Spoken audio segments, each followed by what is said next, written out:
Welcome to Power Conversations at RBL Bank. In today's episode of Leading Ladies, a women's special series, we are delighted to have with us Shanti Mohan, the CEO and co-founder of Let's Venture, one of India's leading platform marketplaces, bringing together angel investors and young startup founders today. It is one of the leading platforms and boasts of over 7,000 investors, a portfolio of over $2 billion, where they've raised over 200 million across 300 plus startups. And today do state that they have the highest liquidity on this platform. Shanti is a seasoned entrepreneur and angel investor herself, with a passion to make an impact. After completing her electrical engineering, she founded two ventures before joining Hewlett Packard in India and US as a senior program manager, before launching Let's Venture in 2013. Shanti is also part of many regulatory committees, as well as fintech sandboxes led by SEBI, DPIT, and other forums. Welcome, Shanti. It's a pleasure to have you in conversation with us today. Welcome to Power Conversation. Oh, thank you, Deepika. That was an excellent introduction. I think you got the numbers just right, because every time I have to correct people on the numbers because, we are kind of growing so fast month on month. But thank you for having me, and very happy to be part of this. But when you started in 2013, Shanti, you started much before this whole euphoria around this private market investment, which we see today, begun. Yes. What is it that you saw were the gaps or the opportunities, and what were you solving for when you began or when you launched Let's Venture in 2013? Yeah. So actually, the way it happened is that the scale of Let's Venture has been very incidental, right? Because we started with a very simplistic vision. And the way we came to that vision was in 2011, when I moved back from the US, right? I was kind of following all the trends which is happening in the internet space, and crowdfunding was becoming a very big phenomenon, right? And for me, it was a very great way for bringing people together, just building efficiency around fundraising. Right. But the way I kind of stumbled upon crowdfunding was I was volunteering for a nonprofit. And, I then said that I will help you fundraise, because that is where my strength was, just in terms of network and friends across India and the US. So started to reach out to a lot of friends in the US and said, I'm working volunteering for this nonprofit. Will you come and commit?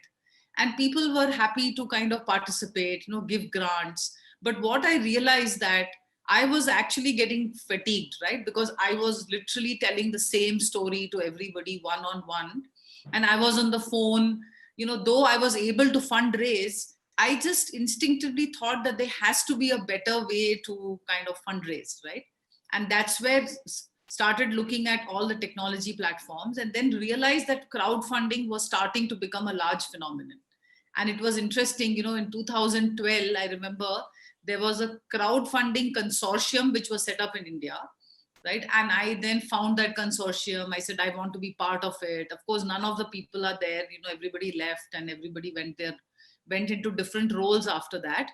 But really became part of that consortium, but also saw that, there was a need to build a technology platform which will create efficiency in how we work, right? So that was a very simple vision.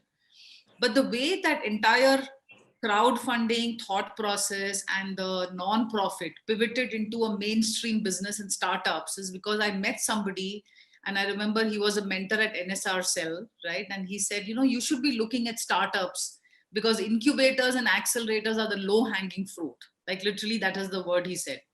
And, I have done a startup in 2000 where there was no ecosystem, there was no mentors, there was no incubator, accelerator. So all these words were a little kind of new to me, right? And I said, okay, let's kind of try to understand how this can apply to funding for startups. And very interestingly, I had a few founder friends, because I had done a company before and I had exited. I had a few founder friends who then were asking me, can you connect me to angel investors? Can you connect me to investors who would fund my company? And then I put two and two together, right? Just in terms of, a very big challenge for founders, and just realized that the space was completely nascent, right? and then took this idea and then met with a few mentors or active investors in that time. So I went and met with Sharad Sharma, right? He was the founder of iSpirit today, but kind of met with him through a friend introduction, and then proposed to him this idea, right?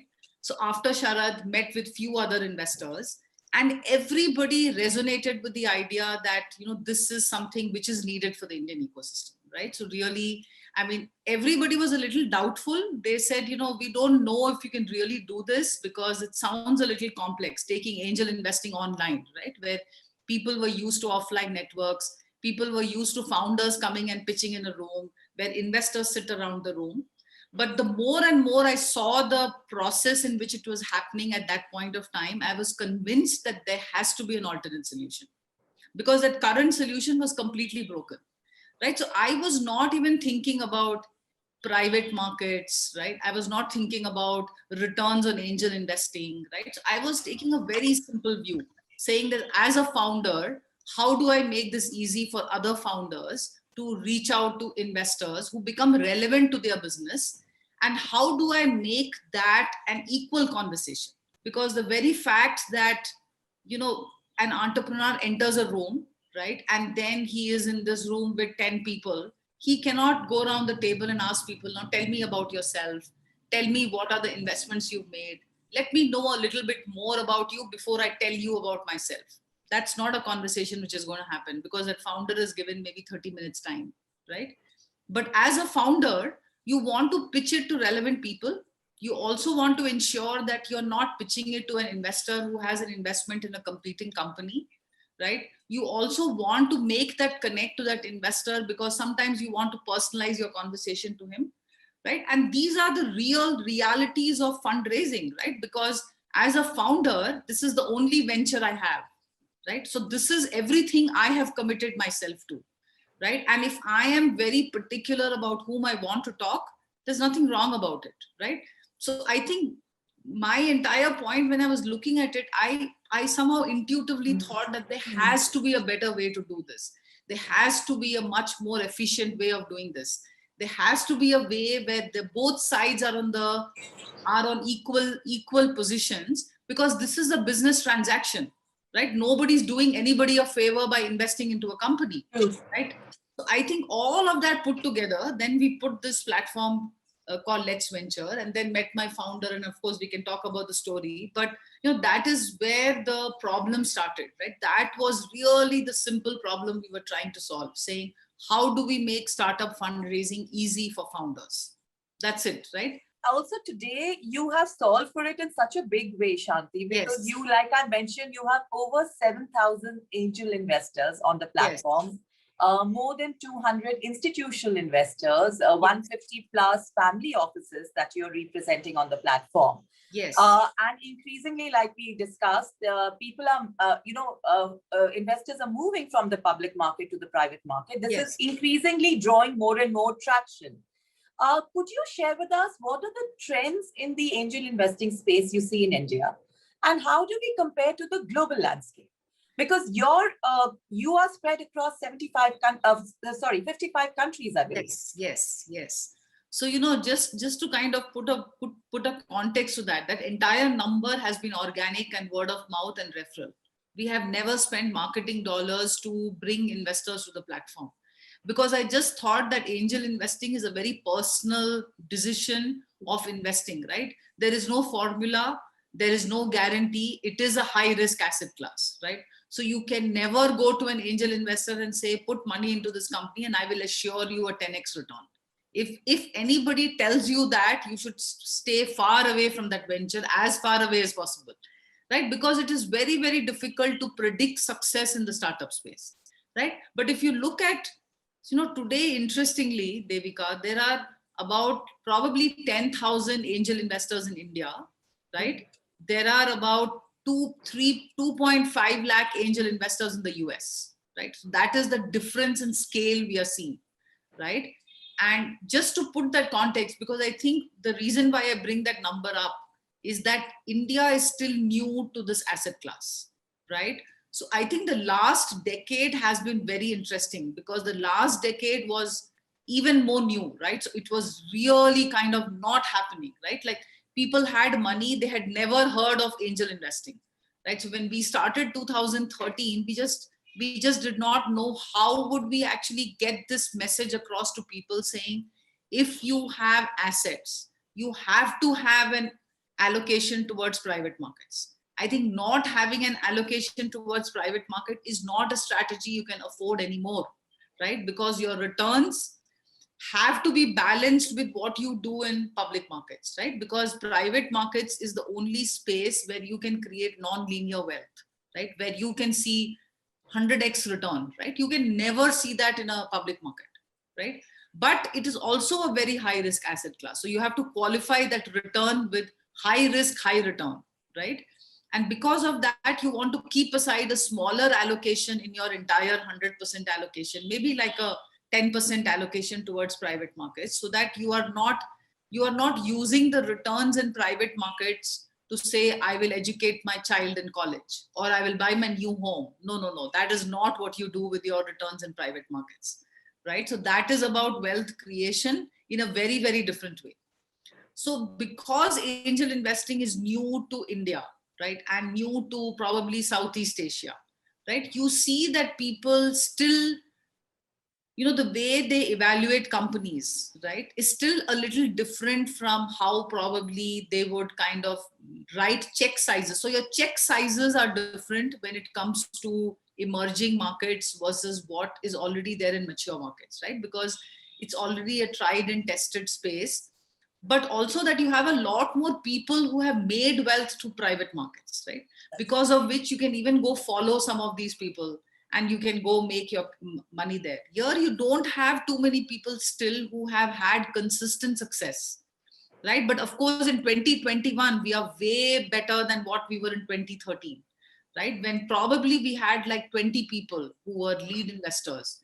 That was a big bottleneck in how you could grow the ecosystem, right? So that is the more a fundamental difference. But fundamentally, angel investing remains same across geographies, right? Does not matter whether you're investing in India or the US or Southeast Asia. The basic tenets of investing remains the same. You have often emphasized that Let's Venture is a technology-led platform, right? Yes. And your mission statement has been to organize as well as digitize the angel investing space ecosystem, correct? Yes. Now, back in 2013, in India was still in the early stage of digital adoption, right? So, what was your vision for Let's Venture then? What is it today?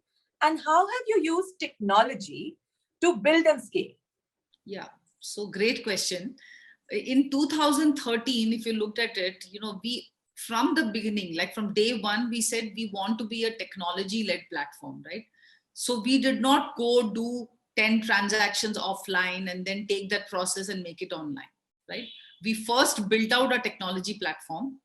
We then went out to founders. We bought cohorts of founders onto the platform.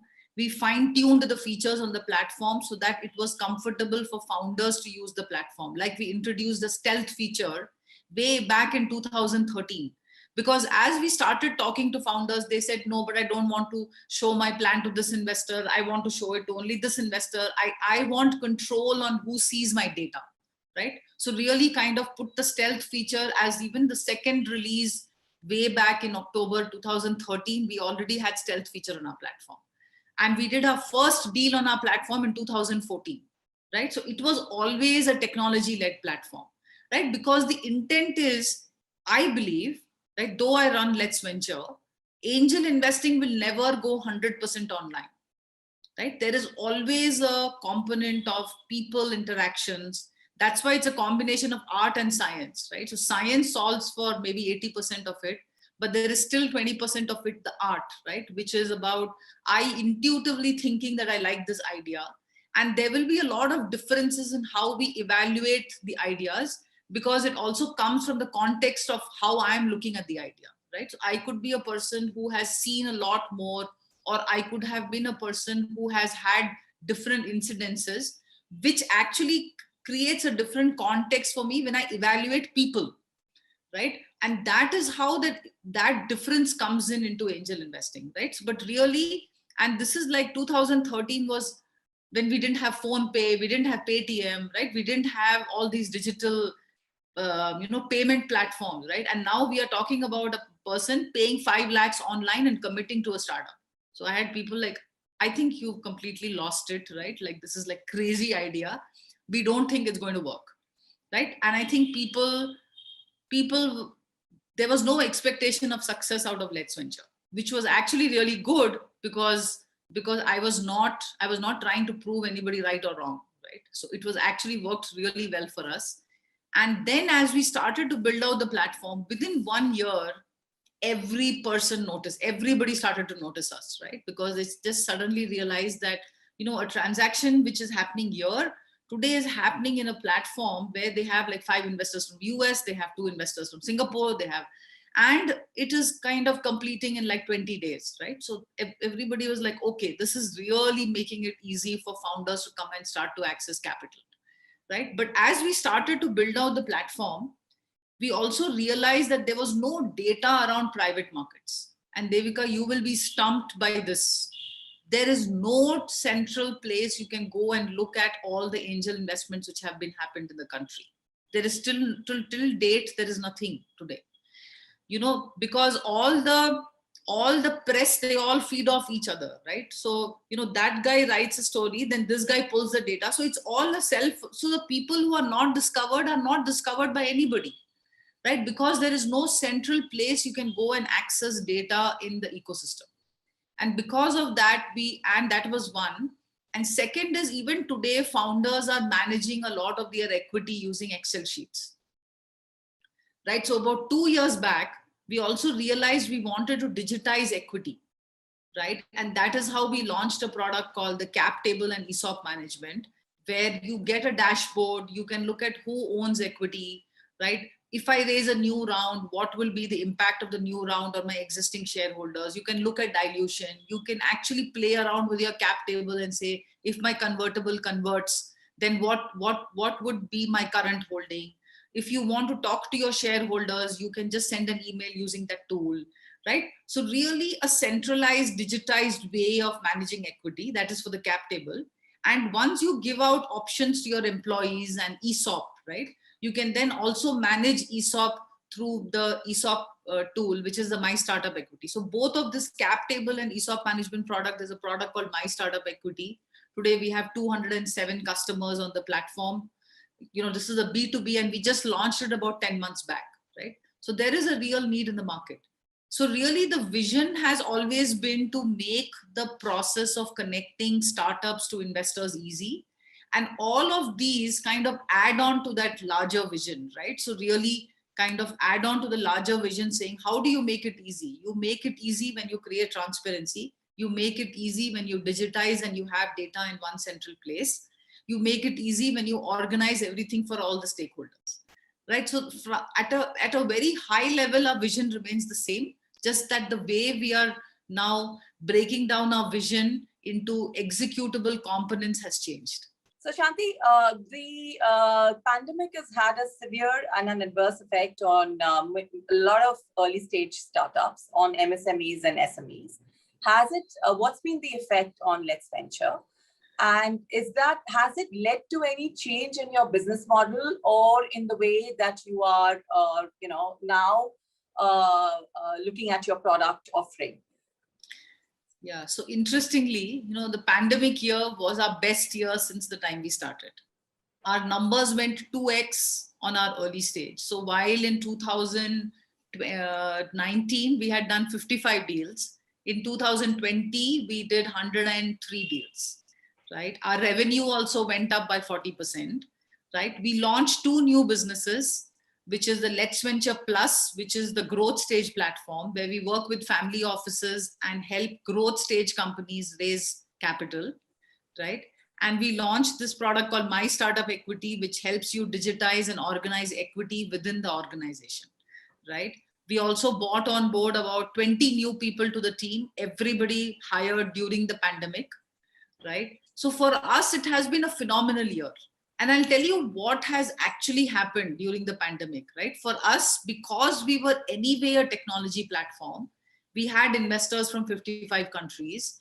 our vision was always that why do you need to meet someone if I can allow you to talk to the person online, and I can give you all the data online about the startup and give you all the information online. So that model just got reinforced for us during the pandemic, right? And people who are not technology enabled were struggling to put together all the information online and change the behavior of their network members while we were already online, right? So we had no shift in behavior.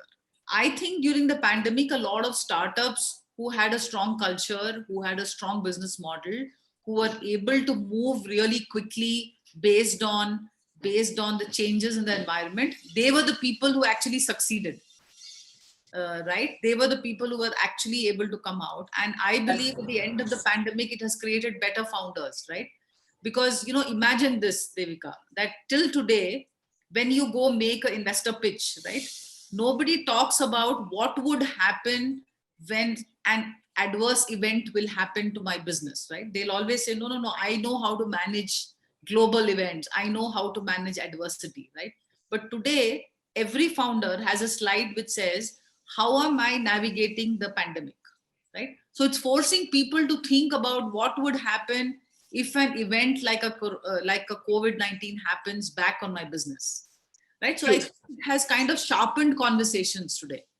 It has sharpened thought process. People who were not very sure have made the excuse and thrown in the blanket and gone off and said, enough of this, I want to go back to a stable job because I cannot take the stress, right? So I think it has kind of weeded out people, or it has just allowed people the time to reflect and see whether I really want to do this or I want to do something different. I also want to understand from you that how is it that you create value? How do you optimize the returns for your investors, and how do you potentially optimize, also maximize the value for your founders, right? What are the tips that you would give to both to kind of gain maximum value from being on Let's Venture? Yeah. So for us, the belief is that we work for our founders, right? Because that is the asset which is in short supply today, right? It's actually, capital is not in short supply if that founder is good, right? So we believe that we work for founders, but we also work in protecting our investors, right? So just because a founder is good does not give you the, what do you say? It does not allow you the leverage to be lax about how you look at investments, right? You still have to do the due diligence. You still have to ensure that all the information is available to the investors when they are making a decision, because at the end of the day, he is writing his own personal check, right? So from that perspective, we call ourselves a self-regulated organization, right? So we have some processes which we will not break when we have to make an investment, because I think that forms the ethos of how we think about Let's Venture, right? And that we have always stayed true to it, right? The way you optimize for your investors' money is when you're able to show him a diverse offering on his portfolio, right? So we are not only just showing him healthcare or fintech just because I like healthcare or fintech. We are trying to bring him transactions across the ecosystem, right? Across sectors, across domains, right? Which he can then choose and invest in, right? But while he makes that decision, we also bring in domain experts to lead those transactions, who will then share their thesis on why are they investing into the startup, right? So really making it easy on both sides. I think it is very important to create that balance on both sides in terms of just when you're building a marketplace, right? And that is why marketplaces are always a lot more challenging, because you're not just representing one side of the marketplace. Shanti, recently you launched the Women Angel Network, right? Last month. Yes. And this is a Leading Ladies series. So yes, I have two questions for you. One is, do women founders or women-led companies find it challenging to raise funds? What are your views on this? And why did you launch the Women Angel Network? What was the reason? Again, what were you trying to solve for?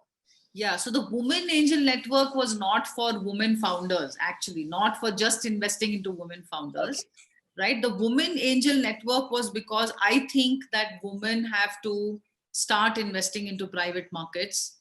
Going back to my earlier narrative of you cannot just look at public markets and real estate when you create portfolio, right? You have to include private markets into your thesis, right?